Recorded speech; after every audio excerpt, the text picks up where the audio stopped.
as perguntas continuam chegando, agora veio pelo WhatsApp, a pergunta é de Jean. E o Jean, ele diz o seguinte, a outra questão bem interessante. Boa pergunta sua, Jean. Ele pergunta primeiro, ansiedade causa problemas no sono? Eu me identifico com a maioria dos sintomas, mas eu não me sinto doente. O que quer dizer? Esse eu não me sinto doente é ótimo. Clássico. Lembrando que a gente está passando aqui informações sobre saúde, né? Mas o diagnóstico é feito pelo profissional.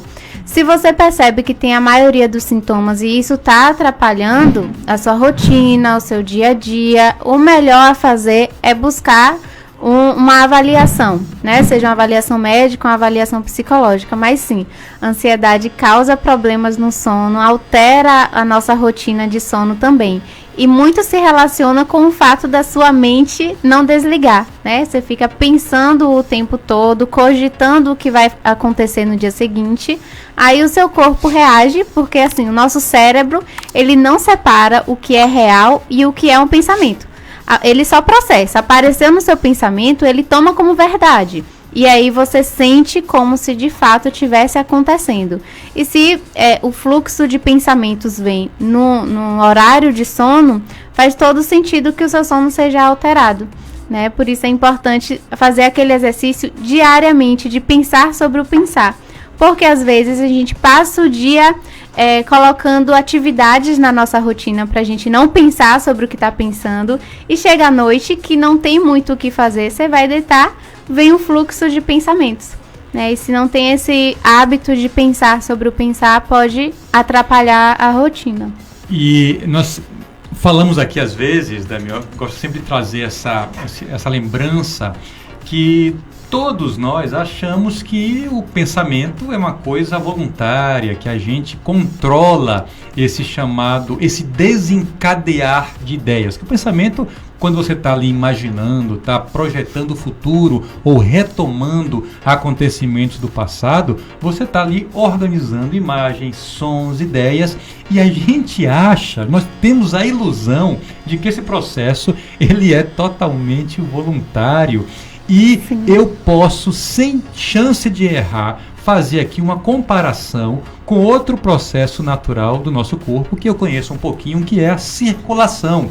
Gente, o fluxo de pensamentos, ele pode ser tão involuntário e tão alheio ao nosso controle como o batimento do coração, como o pulsar das artérias. Acreditem, o pensamento acontece em fluxo baseado em todo o nosso histórico, preocupações, valores, informações, por vezes distorcidas, e a gente pega todo aquele repertório de conhecimento que a gente acha que é adequado e cria realidades ou possibilidades que possivelmente nunca vão acontecer. E a única consequência desses pensamentos é atrapalhar o nosso momento presente, com distúrbio de sono e outras alterações físicas até piores. Agora sim, eu como leiga aqui na nossa bancada, e que faço o papel de todo mundo que está em casa, de pacientes, de pessoas que realmente vivem isso no dia a dia e querem entender para poder controlar,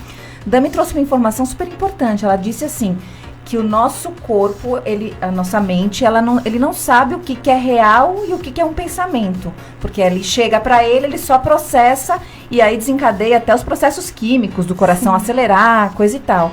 Se eu não sei, se eu não controlo o meu pensamento, porque o pensamento é automático e flui como o sangue em minhas veias. E esse pensamento, quando chega, pode desencadear algo problemático para o meu corpo físico, o que eu faço, gente? Aí a gente volta para o ponto da metacognição. Você parar para pensar sobre o que está pensando. Inclusive, essa é uma das premissas da terapia cognitivo-comportamental, que é a abordagem que eu trabalho, né, que eu faço os meus atendimentos. Inclusive, é uma das abordagens que mais tem evidências científicas para tratamento da ansiedade. Então, quando eu paro para pensar sobre os pensamentos que surgem na minha cabeça involuntariamente, eu dou a chance de avaliar quais são as evidências que confirmam e quais são as evidências que descartam esse pensamento. né? O que acontece é que a gente, de fato, acaba considerando o que passa na nossa cabeça como uma realidade absoluta, né? E a gente não dá essa chance de questionar o pensamento em si. A gente segue o fluxo, o pensamento surge como fluxo e a gente segue o fluxo do pensamento, né? Muitas vezes a gente vai precisar nadar contra a correnteza e não é fácil, especialmente se já é habitual que você considere o que passa na sua cabeça como uma verdade absoluta.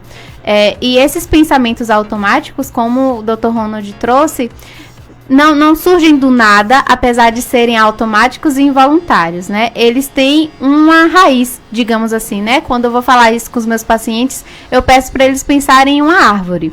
Então, os pensamentos automáticos são como a copa da árvore, né? Aquilo que aparece primeiro. Aí a gente tem o tronco, que são as nossas regras. Muitas vezes a gente vive em função de regras involuntárias que a gente vai criando. E a raiz são as nossas crenças disfuncionais, né? E são influenciadas pela nossa experiência, pela nossa história de vida. Então, esse pensamento automático que surge no decorrer do dia, ele não é fora de contexto, ele tem relação com a sua história, né? Então, a sua ansiedade, ela se manifesta relacionando-se também com a sua história, com as suas experiências. Por isso que a gente reforça a importância do autoconhecimento e da psicoeducação. E nesse caso aqui, que é uma das premissas também do Saúde e Verdade, né? Que é a educação para a saúde. Você conhecer esses conceitos de saúde para, a partir disso, você investir no seu autoconhecimento. Uau. Sensacional.